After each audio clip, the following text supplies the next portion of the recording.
जम्मू कश्मीर के डीएनए में बड़ा स्ट्रॉन्ग ब्रदरहुड है। ना रिलीजियस डिवाइड है यहाँ पे, ना यहाँ कास्टिज्म है, ना यहाँ पे ग्राउंड पे आपको दिखेगा कि छुआछात है या ये दलित वर्ड तो हमने सुना ही नहीं था। It came from media to Jammu and Kashmir. हमें ये भी नहीं पता था हिंदू मुस्लिम कौन होता है, हमें ये भी नहीं पता सिख हमारे से अलग कैसे होते हैं। ये जो बात कर रहे हैं ना वो असल जम्मू कश्मीर है। और जो पार्लियामेंट में जो लोग हमारे लिए डिसीजन लेते हैं ना वो जम्मू कश्मीर के बारे में एबीसी भी नहीं जानते। जो हकीकत है ना वो हिंदू मुसलमान नहीं है। जब हम लोग अपनी will say union of India में जुड़े तो शेख मोहम्मद अब्दुल्ला ने जोड़ा ना, मुसलमान था। महाराजा हरी सिंह बिल्कुल तैयार थे कि जम्मू कश्मीर प्रिंसली स्टेट थी, इंडिपेंडेंट कंट्री बननी चाहिए। उनकी कैबिनेट में मंत्री कौन थे जिन्होंने उनको मजबूर किया कि आपको यूनियन ऑफ इंडिया में नहीं जाना है? वो थे Ramchandra Kak, then prime minister of Jammu and Kashmir. वो हिंदू थे ना, तो शेख अब्दुल्ला साहब जेल में थे क्योंकि वो कहते थे हम यूनियन ऑफ इंडिया के साथ जाएंगे, हमको डेमोक्रेसी चाहिए। महाराजा और उनके प्राइम मिनिस्टर नहीं चाहते थे डेमोक्रेसी। मोस्ट रिसोर्सफुल स्टेट है। शेख मोहम्मद अब्दुल्ला का 1975 का लाल चौक का आपको एक भाषण मिलेगा नेट पे। वो कह रहा है कि पाकिस्तान की नजर हमारे जंगलों पे है। It is the more resourceful person. 5 दरिया यहाँ से गुजर रहे हैं, व्हाइट वाटर प्रॉब्लम सारी यहाँ पे है। नेशनल इंटरनेशनल लेवल पे वाटर इज द बिगेस्ट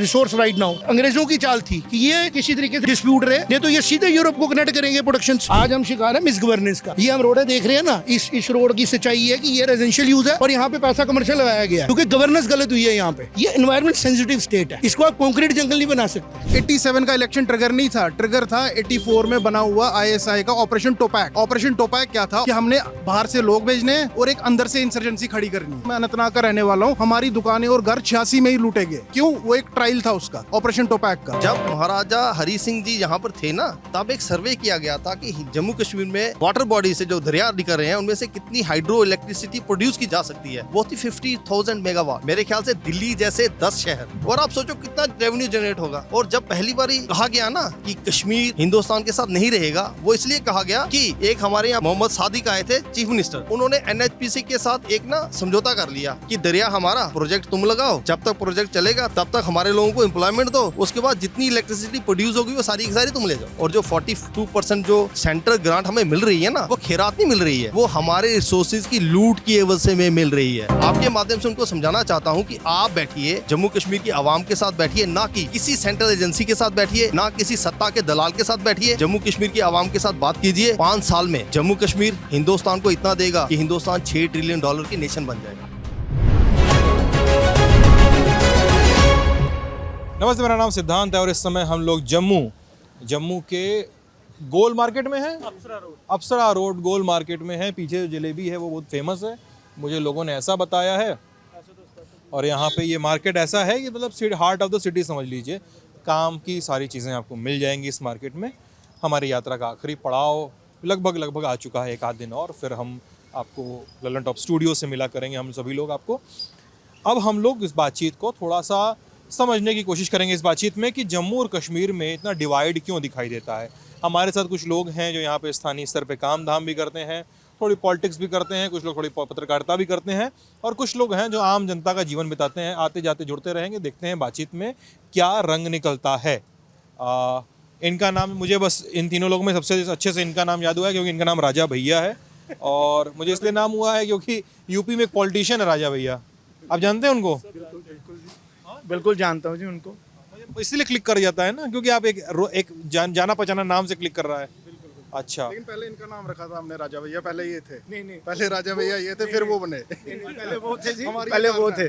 नहीं पहले वो थे। वो डर क्यों बोल रहे हैं पहले वो थे? हमसे सीनियर हैं, हमारे बड़े भाई साहब हैं। वो पहले वो थे, हम बाद में आए हैं। अच्छा जी, पहले वो थे। जी।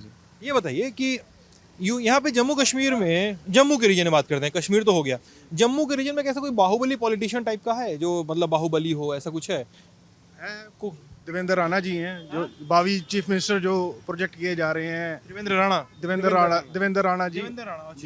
लेकिन वैसा क्रिमिनल टाइप नहीं चलता है यहाँ पे। मतलब इस इलाके में वैसा कल्चर नहीं है कि भाई क्राइम ज्यादा करके आप पॉलिटिक्स में आ गए। लेकिन एक बाहुबल जिसको मैं बोलूँगा, जो लोग जिनकी बात सुनते हैं, बड़े लोग भी जिनकी बात सुनते हैं, तो राणा साहब ही हैं हमारे यहाँ पे। लोग उनकी बात सुनते हैं, लोगों से वो प्यार करते हैं, लोग उनको प्यार करते हैं। अच्छा। ये भी नहीं है कि वो एक कॉन्स्टिट्यूंसी को देखते हैं। मतलब एक पॉपुलर नेता की अगर हम बात करें, लोक नेता की अगर हम बात करें, तो लोक नेता के नाम पे यहाँ पे कई सारे ऐसे नेता हैं। देवेंद्र राणा साहब हैं हमारे, आजकल रविंदर रैना साहब जो हैं वो भी हैं हमारे, जो भाजपा प्रदेश अध्यक्ष हैं। उसके साथ साथ कई सारे नेता हैं भाजपा के जो हमेशा से फेवरेट रहे हैं लोगों के। बाहुबली हम उस सेंस में कह रहे हैं जो हमारे यहाँ पे बाहुबली समझा जाता है ना। अच्छा, मतलब अलग अलग सेंस हो सकता है ना, यूपी के लिए बाहुबली का अलग सेंस हो सकता है, मेरे ख्याल से जम्मू कश्मीर का अलग सेंस हो सकता है। लोगों के मतलब प्रॉब्लम सॉल्व करते हैं लोक नेता हैं वो हैं। जैसे डिस्ट्रिक्ट सांबा में सलाथिया साहब हैं, सुरजीत सिंह सलाथिया जी हैं, अखनूरवाड़ी से श्यामलाल जी हैं, श्यामलाल शर्मा जी हैं। तो अलग अलग जगह के हैं, लेकिन राणा साहब ओवरऑल पूरा मतलब जम्मू कश्मीर में साइड में कोई है ऐसा बड़ा बाहुबली नेता? देखिए वहाँ पे बाहुबल की ज़रूरत नहीं थी, वहाँ पे इश्यूज होते थे नेता, जो इश्यूज थे वहाँ पे, जो उन्होंने वहाँ पे मुद्दे बना के रखे हुए थे। देखिए जैसे सबसे बड़ा मुद्दा बनाया एनसी ने, ऑटोनॉमी। तो ऑटोनॉमी बाहुबली थी, आप समझे। अपना नाम बता दीजिए। रवीश हंडू जी, कश्मीरी पंडित हैं आप? बिल्कुल। तो वो मुद्दों के दम पे पॉलिटिक्स लड़े, उन मुद्दों की आड़ में उन्होंने अपना बाहुबल बढ़ाया, अपने कैश रिच हो गए और काफ़ी कुछ कमा लिया उस मुद्दे की आड़ में, और लोगों को बरगला के बेसिकली। देखिए at the end of the day किसी को भी 370 से फ़ायदा नहीं था। कश्मीरी मुसलमान भी अंदर से जानता है कि 370 से उसको कोई फ़ायदा नहीं है, लेकिन इन लोगों के बरगलाने के कारण वो ऐसा बोल रहा था कि नहीं जी 370 हटा दिया तो हमारा पता नहीं सब कुछ छीन लिया। देखिए प्रोपेगेंडा इस हद का था, कहा जाता था कि जैसे ही 370 हटेगा, हमारे मित्र थे कश्मीरी मुसलमान मित्र थे, जब 5 अगस्त को जब ये फैसला लिया गया 2019 को, वो जम्मू में थे। वो जम्मू से जाके यहाँ अपने गाँव गए बिजबिहारा, क्योंकि उनके अंदर एक धारणा, पढ़े लिखे बंदे थे लेकिन फिर भी उनके अंदर एक धारणा ऐसी बसाई गई थी कि अगर 370 हटेगा तो आपके घरों पे कब्जे हो जाएंगे, आपका सब कुछ लूट ले जाएंगे। लेकिन आज 5 साल होने को आ गए हैं 370 हट के, कोई ऐसी वारदात नहीं हुई, कोई ऐसा इशू नहीं हुआ, उल्टा फ़ायदा हो रहा है। 2 करोड़ टूरिस्ट आना है, कोई छोटी हमारी आबादी 1 करोड़ 40 लाख है, 1 करोड़ 40 लाख में 2 करोड़ टूरिस्ट आना, वो भी सिर्फ कश्मीर वैली में, तो उनको तो बेनिफिट ही हो रहा है इस चीज़ का। एक बात बताइए कि जम्मू और कश्मीर में इतना डिवाइड क्यों होता है? मैं इसलिए समझना चाह रहा हूँ ना, क्योंकि जम्मू के लोगों से बात करो तो वो बोलते हैं कि सारा कुछ तो उधर ही दे दिया है, सब कुछ सारा टूरिज्म उधर आ रहा है, इधर क्या है। आप कश्मीर में बात करें तो आपको भी मिलता है, बोल रहे सर यहाँ पे टूरिस्ट के अलावा है ही कुछ नहीं, सारा इन्वेस्टमेंट उधर लग रहा है, सारी फैक्ट्रीज और सारे यूनिट्स उधर जम्मू की साइड लगाए जा रहे हैं। आप मतलब दोनों ही ये बोलते हैं कि हम गुर्बत में हैं, सामने वाला फ़ायदा में है, और जबकि पूरे भारत के लिए राज्य का एक ही नाम है जम्मू कश्मीर। पूरे राज्य का एक नाम है। हम लोग, मैं बचपन से पढ़ता आ रहा हूँ जम्मू कश्मीर राज्य है, और यहाँ पे दोनों ही में अलग अलग संभाग बटे हुए हैं, दोनों ही एक दूसरे पर इल्ज़ाम लगा रहे हैं। जम्मू सर कश्मीर, नाम अपना? आशीष कपूर जी। जम्मू कश्मीर में बात ऐसी है ना, जम्मू और कश्मीर बोला जाता था, जम्मू कश्मीर बोला जाता था, ये 2 डिवीजन्स हैं बेसिकली। जब हम डिवीजन्स की बात करते हैं तो इसमें काफ़ी सारी मतलब आप देखेंगे अलग अलग चीज़ें हैं। आप कश्मीर से होके आए जम्मू में, आपने वहाँ पे वेदर भी डिफरेंट देखा होगा, यहाँ पे वेदर भी डिफरेंट है, वहाँ की बोलने लोगों की बोली अलग है, यहाँ के लोगों की बोली एकदम अलग है। आप जम्मू आ जाते हो तो वहाँ का लोगों का रहन सहन एकदम अलग है, यहाँ के लोगों का रहन सहन अलग है। तो हम कोई कॉमन जो चीज़ें होती हैं ना वो बड़ी रेयर है हमारे दोनों डिवीजन्स के बीच। फिर भी महाराजा गुलाब सिंह, महाराजा प्रताप सिंह के टाइम से यहाँ पे जो है इकट्ठा इस राज्य को रखा हुआ है। और जम्मू हमेशा से जम्मू ने एक आप समझिए सेफ हाउस टाइप दिया हुआ है पूरी स्टेट के जो भी लोग होते थे, चाहे 90s में कश्मीरी पंडित आए वहाँ से, या सर्दी में जब एक्सट्रीम वेदर होता है तो यहाँ पे कश्मीरी मुस्लिम्स आते हैं, या जम्मू के पहाड़ों से यहाँ पे लोग आते हैं। तो जो ये जम्मू एरिया ये एक तरह से गुलदस्ता समझिए, डेमोक्रेसी का मिनी गुलदस्ता समझिए इसको आप। यहाँ पे आपको हर किस्म के लोग मिलेंगे। और जो डिफरेंस की आप बात कर रहे हैं ना, वो डिफरेंस इसलिए है कि कल्चरल डिवाइड काफ़ी ज़्यादा है। यहाँ का कल्चर और वहाँ कल्चर में फ़र्क है।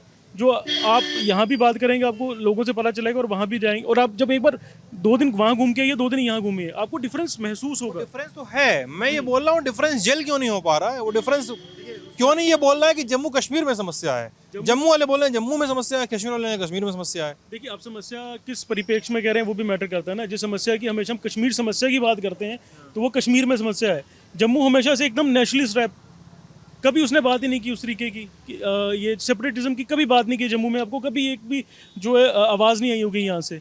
कश्मीर में अक्सर चलती है, वो कुछ तबका करता है, पूरा तबका करता है, वो एक डिफरेंट मैटर है, एक डिफरेंट टॉपिक है। लेकिन हमेशा टनल से इस पार, जवाहर टनल से इस पार, हमेशा आपको एकदम प्रो इंडिया और नेशनलिस्ट जो है वो बातें की जाती रही हैं यहाँ से।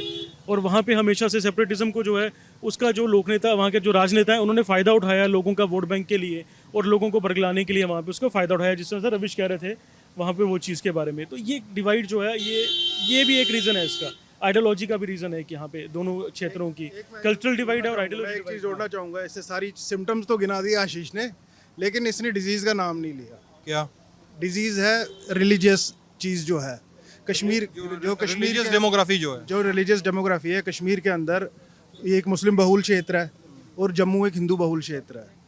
तो यही सबसे मेजर डिवाइड है। आप देखिए, आप समझिए कि चूंकि वो 99-100% आबादी है, 99 से 100% आबादी वहाँ पे मुस्लिम्स की है, तो वो चाहते हैं कि उनका रूलर हमेशा ही एक मुस्लिम रहे। उनको डिस्कनेक्ट है कि हमें एक मुस्लिम मेजॉरिटी स्टेट अगर है या सोसाइटी है, उसका रूलर हमेशा मुस्लिम रहना चाहिए, हिंदू रूलर नहीं होना चाहिए। ये सबसे बड़ा डिवाइड है। इसके अलावा जो आप फंड्स की बात करते हैं, या जो पुराने पैसे, जो पुरानी सरकारें थी 370 से पहले, जो 370 से पहले सरकारें थी, अगर 100 रुपया आता था सेंटर से, 100 रुपया सेंटर से आता था, 85 रुपीज़ कश्मीर में स्पेंड किए जाते थे, 15 रुपये यहाँ पे स्पेंड किए जाते थे। ये 370 के बाद हमने पहली बार देखा है कि सड़कें बन रही हैं और सारी रोड्स वोड्स सब अच्छे से हो रही हैं। तो ये जो जिस रोड पे आप खड़े हो, ये मतलब 370 के बाद ही सब कुछ आया है। कभी आप कैमरा घुमाएं यहाँ पे, ये जगमग देख रहे हैं जो हमारे जम्मू में, ये सारा 370 के बाद ही हुआ डेवलपमेंट जो हुई है। जम्मू तो पहले से थोड़ा पीसफुल था ना सर। आपका परिचय क्या है? ये शिवांग सिद्धू गुप्ता वही करते हैं जो आप करते हैं। एडिटर हैं आप? जी जी, एडिटर भी हैं, पढ़ाते भी हैं बच्चों को, जम्मू कश्मीर की राजनीति में भी ध्यान देते हैं, अपने देश और समाज के लिए पॉजिटिव काम भी करते हैं। तो बात हो रही थी कि जम्मू और कश्मीर में जो डिवाइड है, हाय आपको आना है?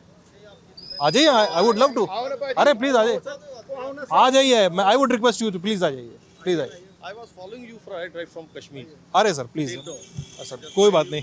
आप अगर आप फॉलो कर रहे हैं तो बताइएगा मुझे कि कहाँ सुधार की ज़रूरत है हम लोगों को। बात हो रही है कि हम लोग बड़े जम्मू और कश्मीर में डिवाइड होता है ना बहुत, उसकी बात हो रही थी। तो इन्होंने बताया कई सारे कारण, लेकिन इन्होंने एक पॉइंट उठाया है जिससे मैं शायद जिसको मैं थोड़ा और एक्सप्लोर करना चाहूँगा। वही बता रहा हूँ कि इन्होंने कहा कि एक रिलीजियस डेमोग्राफिक डिवाइड है। वहाँ पे एक अलग रिलीजन की जनसंख्या है, यहाँ पे अलग अलग रिलीजन की जनसंख्या ज़्यादा है। तो इस वजह से वो चाहते हैं कि उनका जो स्टेट का रूलर हो वो मुस्लिम हो। और ख़ासकर जम्मू कश्मीर में देखिए तो पूरे सूबे को जम्मू साइड से केवल एक ही चीफ मिनिस्टर मिला, गुलाम नबी आज़ाद।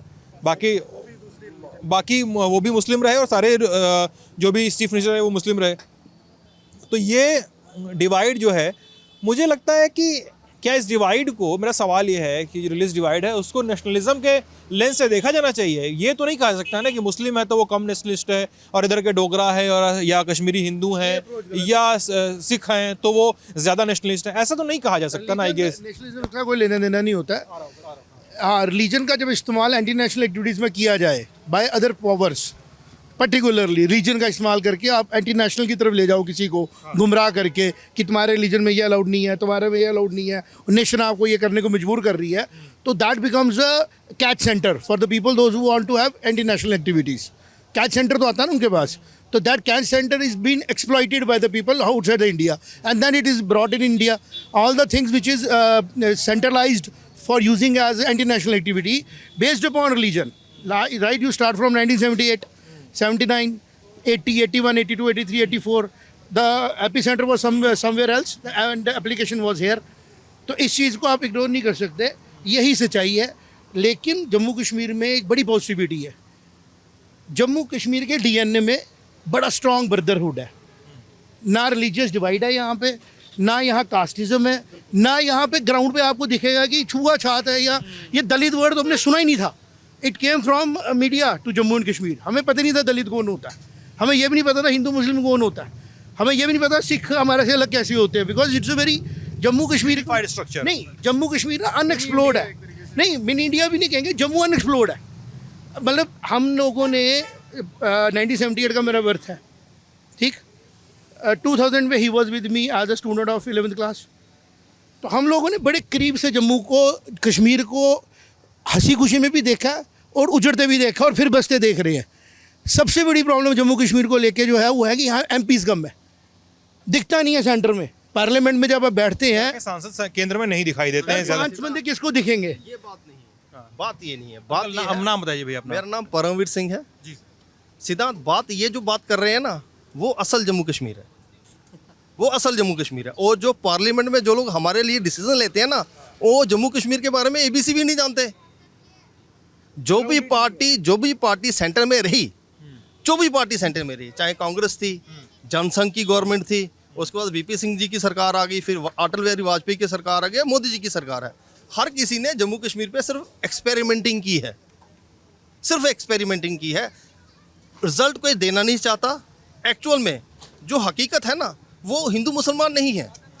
हकीकत हिंदू मुसलमान को भी हो ही नहीं सकती। जब हम लोग अपनी will say union of India में जुड़े तो शेख मोहम्मद अब्दुल्ला ने जोड़ा ना, मुसलमान था। महाराजा हरी सिंह बिल्कुल तैयार थे कि जम्मू कश्मीर प्रिंसली स्टेट थी, इंडिपेंडेंट कंट्री बननी चाहिए। ठीक है, ये तो फैक्ट है ना, इस फैक्ट को नकार तो नहीं ना सकता। उनकी कैबिनेट में मंत्री कौन थे जिन्होंने उनको मजबूर किया ये कहने के लिए कि आपको यूनियन ऑफ इंडिया में नहीं जाना है, इंडिपेंडेंट कंट्री बनानी है? वो थे Ramchandra Kak, R C Kak, then prime minister of Jammu and Kashmir. वो हिंदू थे ना।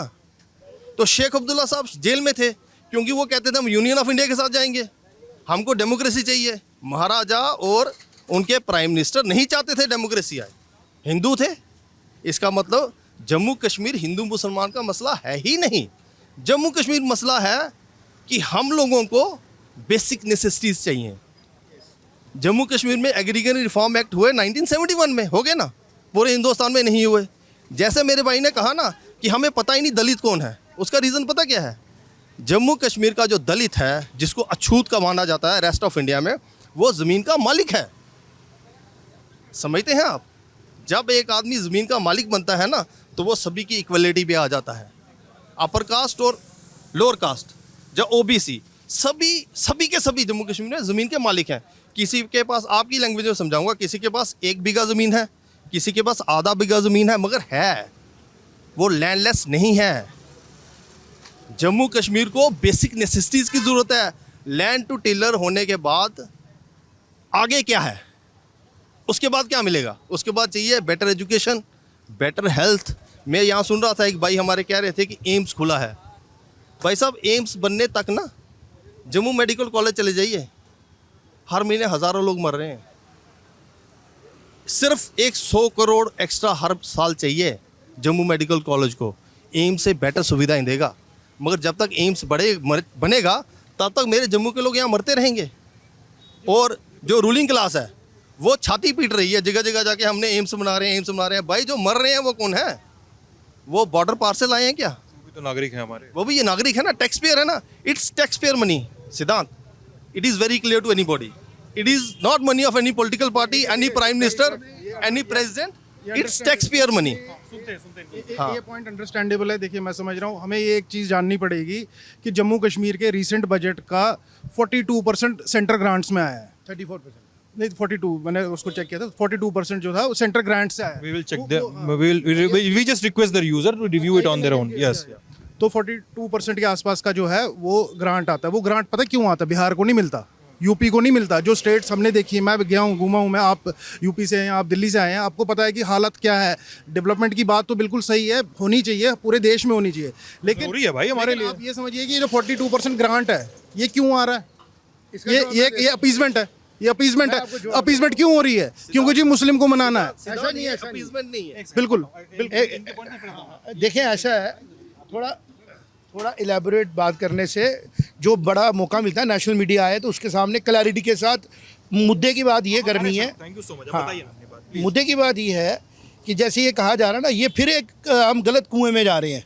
जम्मू कश्मीर में, आप ये भाई मेरा खड़ा ना, हम लोग 3 कम्युनिटी खड़ी हैं यहाँ पे, मुस्लिम भी कोई होगा यहाँ पे।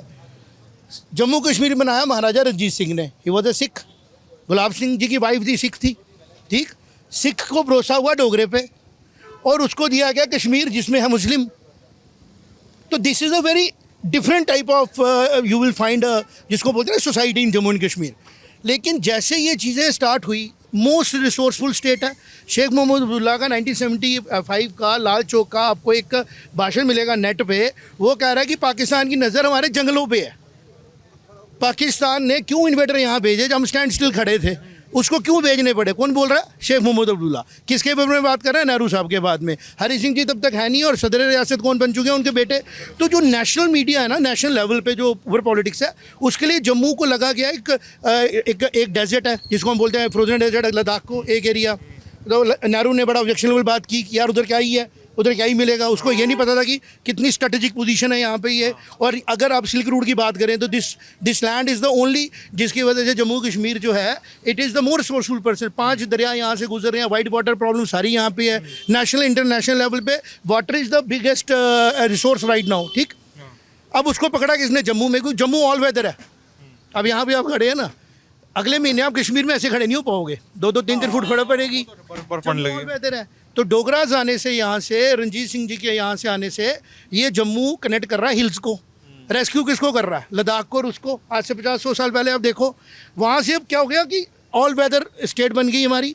लेकिन जैसे जैसे हम डेवलप होने लगे, ये रशिया और अंग्रेज़ों की चाल थी कि ये किसी तरीके से डिस्प्यूट रहे, नहीं तो ये सीधे यूरोप को कनेक्ट करेंगे, प्रोडक्शंस सीधे करेंगे। तो भैया अभी भी हम शिकार कॉलोनिज्म का। अब हम किसका शिकार है? आज हम शिकार है मिस गवर्नेंस का। ये हम रोडें देख रहे हैं ना, इस रोड की सच्चाई है कि ये रेजिडेंशियल यूज़ है और यहाँ पे पैसा कमर्शियल लगाया गया है क्योंकि गवर्नेंस गलत हुई है यहाँ पे। जगमोहन के बाद यहाँ पे हमें एक भी पॉइंट गवर्नेंस नहीं मिली। We are not having a single colony neither in Kashmir in Jammu. Bakshi साहब की आखिरी कॉलोनी है गांधीनगर, और उसके बाद बख्शी नगर के अलावा हमें कोई कॉलोनी, रूपनगर मिला था हमारे को, 1990s की बात होगी। 30 साल में इतना इन्फ्लक्स हुआ। यहाँ पे आपको सिर्फ बोला गया एवरीथिंग इज़ राइट। आज भी जो लीडर दिल्ली में बैठे हैं ना, सब बिल्कुल ठीक है। ठीक इसलिए कि जम्मू के लोग, जम्मू कश्मीर लद्दाख के लोग ठीक है। ये एनवायरनमेंट सेंसिटिव स्टेट है, इसको आप कॉन्क्रीट जंगल नहीं बना सकते। दरिया है ना हमारे, अभी हम स्टडी करेंगे ना इसके ऊपर।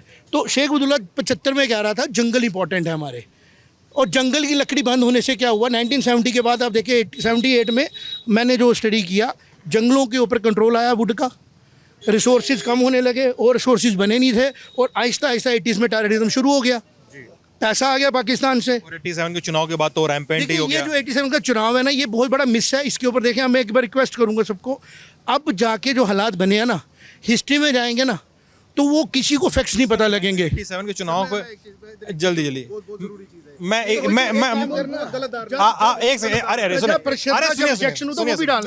एकदम सुनिए, एक सेकंड आप अपनी बात याद रखिएगा। मैं एक छोटा सा तुर्रा कैमरे पे जोड़ दूं। ये जो बातें हो रही हैं, मैं रिक्वेस्ट करूंगा आप सभी लोगों से, जितने भी लोग इस वीडियो को देख रहे हैं, बहुत ध्यान से सुने, क्योंकि ये जम्मू कश्मीर के लोग हैं। मैं ये नहीं बोल रहा हूँ कि ये जम्मू के लोग हैं। मैंने कश्मीर के लोगों के लिए भी नहीं कहा कि ये कश्मीर के लोग हैं। मतलब जम्मू कश्मीर के हैं, और संभाग बताना जरूरी होता है कि कौन सा संभाग लग रहा है। क्योंकि होता क्या है ना, मैं ये टेक कैमरे पे क्यों दे रहा हूँ, क्योंकि एक कोई लड़का बैठा है दिल्ली में, कोई लड़का बैठा है लखनऊ बनारस में, कोई बैठा है भोपाल में, कोई बैठा है यहाँ अलाने फलाने किसी भी जगह कोई बैठा हुआ है, कोई भी लड़का लड़की कोई भी, और वो अपनी सुविधा के अनुसार से यूट्यूब पे ट्विटर पे कमेंट कर देता है कश्मीरी आतंकवादी हैं। नहीं। मैं बता रहा हूँ, और यहाँ पे ये हो रहा है, वहाँ पे वो हो रहा है। एक जनरल परसेप्शन वो बनाया हुआ है कि कश्मीर के लोग इंटरनेशनलिस्ट हैं, जम्मू के लोग नेशनलिस्ट हैं। तो मैं ये बोल रहा हूँ बस कि इस बैठ के घर में आराम तलब तरीके से ये जो लोग बैठ के राय बनाते हैं, मैं कह रहा हूँ उस राय शुमारी को और उस गलत बयानी को थोड़ा सा सप्रेस करने के लिए और सही इमेज पेश करने के लिए आप ये बातचीत पूरी देखिए, समझिए कि क्या बातें हो रही हैं। आप कुछ कह रहे थे, 87 के चुनाव की बात हो रही थी। बिल्कुल, देखिए ये एक बहुत ही गंदा और गलत नैरेटिव बनाया गया है। ये पाकिस्तान द्वारा बनाया गया नैरेटिव है। जो 87 के चुनाव में जो हमारी जमाते इस्लामी पार्टी जब खड़ी हुई वहाँ पे, सैयद सलाउद्दीन MUF वाली MUF वाली जब पार्टी खड़ी होती है उनकी, नहीं टोटल वो काफ़ी कैंडिडेट्स खड़े करते हैं, उनकी पाँच कैंडिडेट्स जीते हैं, 5 लोग जीते हैं।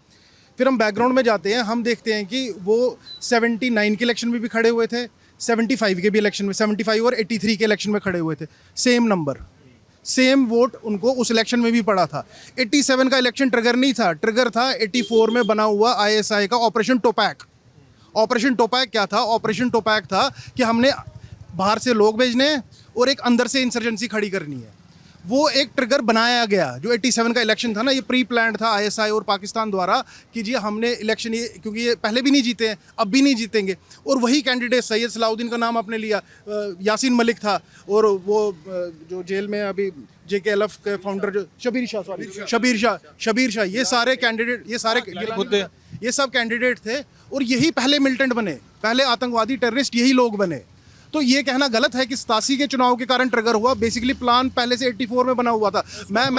उसको एक वैक्यूम मिल गया डेवलप होने का 87 के बाद। रहने वाला हूँ मैं, अनंतनाग का रहने वाला हूँ। हमारी दुकानें और घर 86 में ही लूटे गए, 86 में हमारे घर और दुकानें लूटी गई। क्यों? वो एक ट्रायल था उसका, ऑपरेशन टोपैक का। तो मैंने आपके वीडियोस भी देखे कश्मीर वाले, जिनमें आपने 87 की बात की। तो मुझे लगता है हमें ये नहीं बोलना चाहिए, ऐसा कोई ट्रिगर नहीं था, प्लान कुछ और था। असली बात ये थी, हमारे यहाँ पे हम लोगों का इतना इंटीग्रेटेड था ना सिस्टम, कि मेरा फ्रेंड फिरोज़ है, मेरा फ्रेंड मजीद है, मेरे फ्रेंड्स हैं जो 6 महीने यहाँ आते थे, उनके 6 महीने स्कूल यहाँ लगते थे। सर्दियों में एक्सट्रीम ठंड होती है और यहाँ से हम समर में चले जाते थे। दरबार मुंह वाला जैसा सिस्टम था। दरबार भी था और एक कल्चर था, वो मजबूरी है, आज भी मजबूरी है। हम नहीं रह सकते गर्मी में, 48 डिग्री टेम्परेचर होता है, जम्मू में बिजली होती नहीं है, तो हमें श्रीनगर जाना, बटोत हमारा मिड पॉइंट आता है। It's a very beautiful thing of arrangement. अब मैं जून में आया था, बहुत गर्मी पड़ रही थी उस समय तो। जम्मू की गर्मी डिफरेंट ही होती है। अब इस सब के बीच में पॉलिटिकलाइज क्या हुआ कि यहाँ पे जब सडनली इकोनॉमी फॉल की ना, यहाँ पे जब जंगल बंद हुए ना, जम्मू की इकोनॉमी जंगल से चलती थी, लकड़ी बिकती थी। जितनी यहाँ पे स्लीपर बिके हैं ना, जहाँ से लेके जब लकड़ी लगती थी ना जो ट्रेन के, सब जम्मू कश्मीर से 70-80% जम्मू कश्मीर सप्लाई होती थी। और पूरा एक नेटवर्क था जंगलों का, आरों का, वो सडनली बंद हो गया क्योंकि हमारे को प्रोटेक्ट करने थे जंगल। उसके बाद इकॉनमी कैसे बढ़ेगी कैसे नहीं बढ़ेगी कोई थॉट ऊपर नहीं हुआ इसके बारे में। कश्मीर में टूरिज़्म आहिस्ता आहिस्ता फॉल करना शुरू हो गया क्योंकि 6 महीने में टूरिज़्म होता था, इंफ्रास्ट्रक्चर था नहीं। तो आज जम्मू की सोल्यूशन, जम्मू कश्मीर लद्दाख का सोल्यूशन है। मैं यहाँ लद्दाख की बात करूँगा इस टाइम पे, जो वो पैदल मार्च कर रहे हैं ना, वहाँ जा रहे हैं, हम उनकी भी बात करेंगे। वो सीरियसली बात कर रहे हैं एनवायरनमेंट के बारे में, क्योंकि इन्वायरमेंट सेंसिटिव जगहों पे आप यहाँ पे आ रहे हो खूबसूरती के लिए। कंक्रीट जंगल आएगा तो आप यहाँ होगे नहीं, चनाब सूख जाएगा तो आप क्या करोगे यहाँ के। तवी पे एक्सपेरिमेंट चल 30 ईयर से तवी पे एक्सपेरिमेंट चल रहा है। कैसा एक्सपेरिमेंट? मतलब भाई रिवर पे लेक बनानी है, लेक बनाई जा रही है, तवी रिवर पे लेक बनाई जा रही है। इतना साइंटिफिक काम क्यों किया जा रहा है? आपको ये ऑब्वियसली अनसाइंटिफिक है ये। हम कर रहे हैं इस पे पता बात। क्या है इसमें मेरे भाई साहब एक बात कर रहे थे ना, 42% JNK को मिलता है, एम्बर्समेंट मिलती है, सेंट्रल ग्रांट्स मिलती हैं। उसका सच पता क्या है? सच ये है, जम्मू एंड कश्मीर जो है ना, वो हिंदू मुसलमान का मसला नहीं है, वो रिसोर्सेज का मसला है। रिसोर्सेज का मसला है। जब महाराजा हरी सिंह जी यहाँ पर थे ना, तब एक सर्वे किया गया था कि जम्मू कश्मीर में वाटर बॉडी से जो दरिया निकल रहे हैं उनमें से कितनी हाइड्रो इलेक्ट्रिसिटी प्रोड्यूस की जा सकती है। वो थी 50,000 मेगावाट। कितनी थी? 50,000 मेगावाट। मेरे ख्याल से दिल्ली जैसे 10 शहर इतनी हाइड्रो से चल सकते हैं। और आप सोचो कितना रेवेन्यू जनरेट होगा। और जब पहली बारी कहा गया ना कि कश्मीर हिंदुस्तान के साथ नहीं रहेगा, वो इसलिए कहा गया कि एक हमारे यहाँ बख्शी ये मोहम्मद सादिक आए थे चीफ मिनिस्टर, उन्होंने NHPC के साथ एक ना समझौता कर लिया कि दरिया हमारा, प्रोजेक्ट तुम लगाओ, तो जब तक प्रोजेक्ट चलेगा तब तक बिजली, तब तक हमारे लोगों को एम्प्लॉयमेंट दो, उसके बाद जितनी इलेक्ट्रिसिटी प्रोड्यूस होगी वो सारी की सारी तुम ले जाओ। जब वो प्रोजेक्ट चले, जब उन प्रोजेक्टों का काम खत्म हुआ, तो जम्मू कश्मीर का हर आदमी जो उस प्रोजेक्ट पे काम कर रहा था पिछले 10 साल से 15 साल से, वो अनएम्प्लॉयड हो गया। इतने देर में क्या हुआ, जो लोग बॉर्डर के उस तरफ बैठे थे और कुछ लोग यहाँ पर भी थे जो सोचते थे कि कुछ करें, उनके लिए JKLF का जन्म हुआ। और जो 42% जो सेंट्रल ग्रांट हमें मिल रही है ना, वो खैरात नहीं मिल रही है, वो हमारे रिसोर्सेज की लूट की एवज से में मिल रही है। और 5 अगस्त 2019 के बाद वो प्रोजेक्ट पास किए गए यहाँ पर, जो प्रोजेक्ट पिछले 40, 50, 60 साल से ठंडे बस्ते में थे कि ये इन्वायरमेंटल के हिसाब से ठीक नहीं है, इससे हमारा जोलॉजिक और एटमॉस्फेरिक सिस्टम खराब हो जाएगा। और सिद्धांत इसमें एक बात और है, हमारे यहाँ पर हाइड्रो पावर के अलावा भी ऐसे नीलम का पहाड़ है हमारे यहाँ पर, समझते हैं? किश्तवाड़ साइड ना निकलता है ना। आज की डेट में हिंदुस्तान में जो बेस्ट क्वालिटी का नीलम जो बिकता है ना, 90-95% पाउडर का होता है। एक और इम्पोर्टेंट बात हमारे यहाँ पर ग्रीन गोल्ड है। ये जो कह रहे हैं ना कि सारा लकड़ी का काम था, इकॉनमी चल रही थी, लकड़ी का काम बंद कर दिएगा, इकॉनमी ठप होगी, उसके बाद क्या मिलेगा? क्योंकि जम्मू कश्मीर के युवा को ना, यूथ को लैंड टू टिलर जो एक्ट हुआ, उसके बाद क्या मिलेगा वो नहीं मिला, इसलिए ये सब कुछ है। देखिए ये इनको बोला जाता है नेशनल रिसोर्सेज। देखिए मितेश जी, इनको बोला जाता है नेशनल रिसोर्सेज, ठीक है? ये राष्ट्र की संपत्ति है, ये राष्ट्र की संपत्ति है। अगर मुझे इस तर्क पे पहले बोलना है कि मैं बार्गेन करूंगा गवर्नमेंट ऑफ इंडिया या स्टेट के साथ, तब मुझे पहले अपने आप को अलग समझना है, एक अलग देश समझना है अपने आप को। वो बात नहीं है। जो रिसोर्सेज है, वाटर है, सारी चीज़ें देश की संपत्ति है। ये किसी राज्य की संपत्ति नहीं होती है, ये देश की संपत्ति होती है। इस तर्क को चलाने के लिए पहले आपको मानना है कि JNK अलग है, जो कि पाकिस्तान चाहता है। तो ये दैट्स नॉट, ये फैक्ट नहीं। अब मैं बताता हूँ, देखिए मैं एक चीज़ बताता हूँ आपको। इस टाइम पे क्या हो रहा है, जम्मू रीजन पूरे सेंटर मीडिया में चल रहा है, हर जगह चल रहा है कि जम्मू में आतंकवादी वारदातें हो रही हैं, है ना? चल रहा है ना, कुलगाम में। चल रहा है ना। आप देखिए डेवलप में भी हो गया। कुलगाम तो मुझे पता था, कुलगाम में सुबह ही न्यूज़ लगी। कठुआ में ब्रीफ एनकाउंटर हुआ है, अभी थोड़ी देर पहले एक ब्रीफ एनकाउंटर हुआ है। वहाँ पे काफ़ी कुछ पहाड़ है जो मेरे सुनने में आया है कि मिनी टाइगर हिल्स बने हुए हैं वहाँ पे।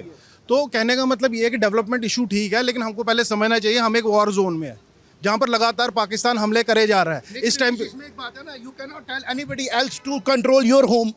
आपका घर कौन बचाएगा? आपका घर बचाएंगे वो 2.25 करोड़ लोग यहाँ रह रहे हैं, फिर वो सपोर्ट करेंगे ना सारी सपोर्ट लाइन को। करगिल जब हुआ, पोर्टर्स कौन थे? लद्दाखी बच्चे थे, करगिल के थे। लेकिन जब वो बच्चे पढ़ने यहाँ जम्मू में आए 99 में, मैंने देखा गवर्नर से उसका फादर मरा हुआ है कहाँ पे, पोर्टर बनते हुए, और उसकी बेटी को एडमिशन नहीं दी जा रही है। अगस्त में बिकॉज लेट आ गई एडमिशन कराने, गवर्नर फेलियर नहीं था। हाउ यू कैन से कि हम एक चीज़ ऐसी बोलें कि हम लोगों को एक चीज़ में दबा दिया जाए, नहीं यहाँ पाकिस्तान आ जाएगा या फला आता है ना, तो लेकिन कंट्रोल कौन करेगा? एक बात हो रहा है सिद्धांत, अगर जम्मू कश्मीर का अवाम अपना हक मांग रहा है तो क्या हिमाचल पाकिस्तान है? हिमाचल को वाटर यूजेज चार्जेस मिल रहे हैं। बिल्कुल हक एक मिनट सर, एक बात सुनिए, हिमाचल का सेंटर ग्रांट है और अरे बाप रे बाप, 16%। पता क्यों है? किसकी सुने? बाप रे बाप। नहीं पता क्यों है? पता क्या? रुकिए। जिसको बोलना है पहले बता, सिक्का उछालेंगे। मुझे बोलना है। देखिए सिद्धांत, इसमें एक बड़ी इंपॉर्टेंट बात है जो मिस हो जाएगी। आपको पता है ना, कार्बन रेटिंग होती है हमारी कंट्री को, हर इंटरनेशनल फोरम में बताया जाता है कि आपकी कार्बन कंजम्पशन कितनी हो रही है, कंट्रीब्यूट क्या कर रहे हो इंटरनेशनल लेवल पे। कार्बन फुटप्रिंट के ऊपर हर कंट्री को देना पड़ता है ना। ये एक न्यूज़ है आप मीडिया हाउसेस के लिए भी और जनरल पब्लिक के लिए भी कि जम्मू कश्मीर में हमारी 100% बिजली जो पैदा हो रही है ना, that is without carbon footprint. और जो उसके क्रेडिट मिले ना पिछले कई सालों में, अगर 20 ईयर्स का भी हम ले लें, इंटरनेशनल लेवल पे जो उसका एक्सचेंज होता है, जम्मू कश्मीर का उसको कोई फ़ायदा नहीं दिया गया। एक छोटे से नोट से सारे जम्मू कश्मीर से जो कार्बन फुटप्रिंट मिला उसको इंटरनेशनल लेवल पे लिया गया, और जम्मू कश्मीर को कुछ नहीं मिला। इसमें यह है कि जम्मू कश्मीर में जो भी मसला है, जो हमारे लोग जो गवर्नमेंट ऑफ इंडिया से खुश नहीं है, वो सिर्फ ये बात कहते हैं कि गवर्नमेंट ऑफ इंडिया हमारे रिसोर्सेज ले ले, उसकी एवज में हमें क्या देगी? हिमाचल को वाटर यूजेज चार्जेस मिल रहे हैं, उत्तराखंड को मिल रहे हैं, तो जम्मू कश्मीर को क्यों नहीं मिलेंगे? अगर हिमाचल को 16% मिल रहा है centre grant, revenue versus expenditure वाला जो खेल होता है, यही खेल है। अगर ये खेल आपके माध्यम से मैं बताना चाहता हूँ, जो पार्लियामेंट में बैठे जो अंधे बहरे हैं ना, जो जम्मू कश्मीर की आवाज़ को नहीं सुनते हैं, आपके माध्यम से उनको समझाना चाहता हूँ कि आप बैठिए, जम्मू कश्मीर की आवाम के साथ बैठिए, ना कि किसी सेंट्रल एजेंसी के साथ बैठिए, ना किसी सत्ता के दलाल के साथ बैठिए। जम्मू कश्मीर की आवाम के साथ बात कीजिए। 5 साल में जम्मू कश्मीर हिंदुस्तान को इतना देगा कि हिंदुस्तान $6 ट्रिलियन की नेशन बन जाएगा। देखिए बिल्कुल, देखिए ये जो इश्यूज़ हैं ये पूरे देश के इश्यूज़ है। बिहार को भी डेवलपमेंट चाहिए, बिहार को भी सड़क चाहिए, बिहार को भी हमारा बिहार से आगे जो पड़ता है झारखंड में कितना कोयला निकलता है, बहुत सारी चीज़ें पूरे देश में ऐसा है। लेकिन हम एक अलग चीज़ पे देखिए, ह्यूमन ब्रेन का एक प्रॉपर्टी है ह्यूमन ब्रेन की, कि बैड एक्सपीरियंसेस वो भूल जाता है, वो पीछे चले जाते हैं। तो हमको ये नहीं भूलना कि करीबन 20 साल तक इधर रेगुलर आतंकवाद रहा। रेगुलर आतंकवाद मतलब कि जम्मू शहर के अंदर इसी चौक पे हमें उतार के 90 से जम्मू कश्मीर के साथ जोड़ो, 2010 पंजाब का भी जम्मू के साथ जोड़ो। पंजाब ने भी जम्मू को भुगता है। पंजाब को जम्मू कश्मीर को जोड़ेंगे, कैसे बोल रहे हैं हमारा, हम लोग सारे भुगते हुए हैं। पप्पी सिमरिया यहाँ पे जो था डायलेक्ट ऑफ पंजाबी, बड़ी बात ये है। डोगरी वो तो समझ गया। सर आरएसपुरा जो बेल्ट है ना हमारी, ये पूरी बेल्ट अगर आप देखें, सियालकोट वाली पूरी बेल्ट। नहीं सर, नहीं मैं बोल रहा हूँ, नहीं 84 में पंजाब डिस्टर्ब था। अरे वो प्रांत तो पंजाबी हुआ ना, वो तो जो लगता है मैं ये बोल रहा देखिए क्या है, जब 84 में पंजाब डिस्टर्ब हुआ तो जितने पंजाब की माइग्रेशन हुई ना सर, वो सारी जम्मू में नहीं तो 80% 60% जम्मू में आई है। उन्हें उस तरीके से नहीं, और भी अटैक्स भी होते थे। पंजाब मिलिटेंसी जो थी उसका रेप्लिका जम्मू में हुआ है, और जम्मू ने भुगता है। और जो खालिस्तानी मिलिटेंसी पंजाब ने देखी है, वो मुझे कुछ लोगों ने बताया, मेरे आर्मी में कुछ दोस्त हैं, बीएसएफ में भी कुछ दोस्त हैं, उन्होंने कहा कि उधमपुर के इलाके में और थोड़ा मोड़ा सांबा के इलाके में कुछ पॉकेट्स ऐसे रहे लंबे समय तक एक्टिव, जहाँ पे खालिस्तान मूवमेंट को सपोर्ट देता रहा। जम्मू में भी रहे, कुछ नेता ये कह रहे हैं, नेता भी रहे हैं, वो रहे हैं। और जम्मू के कुछ एरियाज ऐसे हैं जो बिल्कुल स्ट्रांग होल्ड थे, खालिस्तानी मिलिटेंसी को फीड की जाती थी, जम्मू से फीड की जाती थी। और इवन की हमारे यहाँ ये जो कि चौक है, ये यहाँ स्वर्ण थिएटर है, स्वर्ण टॉकीज है, उसके बाहर कत्ल हुए हैं, AK-47 से गोलियां चली हैं, मगर वो 87 से पहले चली हैं। जम्मू कश्मीर में मतलब आप लोग कहने मतलब है जम्मू कश्मीर की प्रॉब्लम अलोन, जम्मू कश्मीर की स्टैंड अलोन प्रॉब्लम नहीं है, वो उसके पहले से लंबे समय तक चली आ रही है। और बड़ी बात है कि लड़ाई है रिसोर्सेज की। पॉलिटिकल सिनारियो ने उन रिसोर्सेज को हिंदू मुसलमान के चश्मे से देखना शुरू किया। जम्मू के साथ दिक्कत यह है कि 70-80s से पहले, 80s से पहले जब जम्मू को फॉर ग्रांटेड लिया कांग्रेस ने, और ये 80s के बाद जम्मू को फॉर ग्रांटेड लिया बीजेपी ने, और दोनों ने ही जम्मू का शोषण किया, जम्मू को बदहाल किया, जम्मू के युवा को बेरोजगार किया। लेकिन सरकारें और वोट जम्मू के लोगों से लेकर के उन्होंने सरकार बनाई। जैसे अमित शाह जी ने कहा जम्मू डिसाइड करेगा, जम्मू डिसाइड करेगा कि कश्मीर में किसकी सरकार बनेगी, मगर उन्होंने ये नहीं कहा जम्मू कश्मीर क्या डिसाइड करेगा। देखिए आप समझिए, स्टेबिलिटी इज मस्ट, और वो स्टेबिलिटी सेंटर मैं पॉइंट देखिए एक चीज सुधारनी है रवीश, हमारा पॉइंट सही, लेकिन सुधार भी दे रहा हूँ, रुको। सुधारनी ये है क्योंकि बड़ा मुश्किल होता है, ये इलेक्शन हो रही है, हमें यूटी में मिल रही है, हम चाहेंगे स्टेट मिले, लेकिन ये सुधारनी है, नैरेटिव ये जाना चाहिए कि जम्मू कश्मीर के जो अपने लोग हैं वो भी जम्मू कश्मीर लद्दाख के समेत जम्मू कश्मीर के सब मोस्ट नेशनलिस्ट लोग हैं, और जम्मू कश्मीर के नेशनलिज्म के डाउट नहीं करके, उन पे ट्रस्ट करके, उनको गुड गवर्नेंस देने के बाद, उनको जैसे काइट को हवा देते हैं ना, तुम उड़ाओ, ये थोड़ी कि उसको हवाई देते रहते हैं ब्लोअर के साथ, तू उड़ाते, हम ही उड़ाते रहेंगे, हम ही उड़ाते रहेंगे। हम डेवलपमेंट अपनी यूएस या यूरोप से तो नहीं कंपेयर कर सकते ना, हम देश से ही कंपेयर करेंगे ना, देश के बाकी हिस्सों से। मैं ग्रांट्स की बात कर रहा था, 42% ग्रांट्स J&K को मिलती है, 18% जो है बजट का पार्ट जो है वो हिमाचल प्रदेश को मिलता है। हम कंपेयर करते हैं ना चीज़ों को, अक्सर हमें उत्तराखंड और ये इस चीज़ से कंपेयर किया जाता है। सेंटर ने पैसा दिया, बहुत पैसा दिया। 2019 से पहले पैसे का हिसाब नहीं था, प्रॉब्लम ये थी 370 से पहले, 370 जब यहाँ पे था तो जो मुस्लिम हुक्मरान जो थे यहाँ के, वो सारा पैसा का हिसाब नहीं था, अपने हिसाब से खर्च रहे थे सारा पैसा, तो जम्मू खित्ते की डेवलपमेंट कम हुई। लेकिन 370 के बाद हमें डेवलपमेंट ज़्यादा देखने को मिली है, तो वो रिसोर्सेज का प्रॉब्लम नहीं है। ऐसा है, आप लोग चले गए, नहीं पूछना है आप लोगों से। एक चीज़ समझ ले मेरे भाई, ये शायद पूरी तरह वो उसके साथ नहीं, ये सड़क बनी है ना, ये अफसर रोड, ये अफसर रोड बनी है ना, इस पे 64 करोड़ रुपया लगा है, 64 करोड़ रुपया लगा है, और हार्डली 500 मीटर सड़क है। कितनी सड़क है? 500 मीटर सड़क है, और 64 करोड़ रुपया लगा है। टूटने के बाद बनी है। और ये पैसा किसका है पता है? ये पैसा किसका है? No, it is not tax payers money. ये गवर्नमेंट ऑफ इंडिया ने जम्मू स्मार्ट सिटी के नाम पर इंटरनेशनल बैंकों से लोन लिया है। ये लोन का पैसा है, ये लोन का पैसा है। मेरे को शर्म आती है इस रोड पे चलते हुए। अगर मैं इसको डेवलपमेंट कह रहा हूँ तो मेरे जो नाती पोती अभी पैदा नहीं हुए ना, वो भी लोन पे चले गए हैं। बड़ी बात ये है। और इसके साथ ही रामपुरा मोहल्ला है, आप चले जाइए 200 मीटर है यहाँ से, हार्डली इस रोड से 200 मीटर भी नहीं है। वहाँ पर नाली नहीं है, गली नहीं है, लाइटें नहीं है। वो क्या वो लोग नहीं है? वो देखिए ऐसा ये चीज ये समझिए सिद्धांत अगर मैं इसको डेवलपमेंट कहता हूँ तो मेरे को उन हुक्मरानों पे नहीं अपने पे शर्म आती है कि मैं अंधा हूँ, बहरा हूँ, जहाँ मैं इस दुनिया का नहीं हूँ। और जो कि सर अब इस बातचीत को रैप भी करना है। कोई एक वैलिड पॉइंट हो जो सारी बातचीत में कभी न कहा गया हो तो उस पे कहिए, तो हम लोग बात सुने। एक ही पॉइंट रिपीट होता जाएगा ना, तो बातचीत का कोई सिरा छूट। Corruption free system, good system, and a proper representation without the pressure of centrally influenced bureaucrats, so that we can have grounded problem solved. कितने सारे लोग देख भी रहे हैं बातचीत को पूरा। देखो यहाँ पे जलेबी खाने खड़े हैं कि बातचीत सुनने खड़े हैं लोग? हमारी भैया जलेबी खा के आ चुके हैं, बातचीत सुन रहे हैं। शामिल नहीं लेते हैं? अरे नहीं सर, अरे नहीं सर, ऐसा बड़ी देर से फॉलो कर रहा हूँ। अरे नहीं सर, ऐसे मैं थोड़ा नहीं, अरे सॉरी मतलब कैमरे पे से बोलने तो ऑकवर्ड हो जाता है मेरे लिए, प्लीज। चलिए इस बातचीत को हम लोग यहाँ बंद करते हैं। जम्मू कश्मीर को डिकोड करने की कोशिश थी अलग अलग वॉइसेस के माध्यम से। कुछ और लोग भी कुछ बोलना चाहते हैं क्या आप लोग? बोलना चाहते तो बताइए, मैं आज रुक जाऊंगा। अच्छा ठीक है। तो अलग अलग वॉइसेस को रजिस्टर करने की कोशिश थी। हम कांग्रेस, बीजेपी, पीडीपी, एनसी नहीं कर रहे थे। हम समझ रहे थे कि इस स्टेट की प्रॉब्लम्स कैसी हैं, उस स्टेट की प्रॉब्लम्स का सार क्या है और उनको कैसे बार बार रेशा रेशा अलग करके देखा जाए ताकि उनका इलाज निकाला जा सके।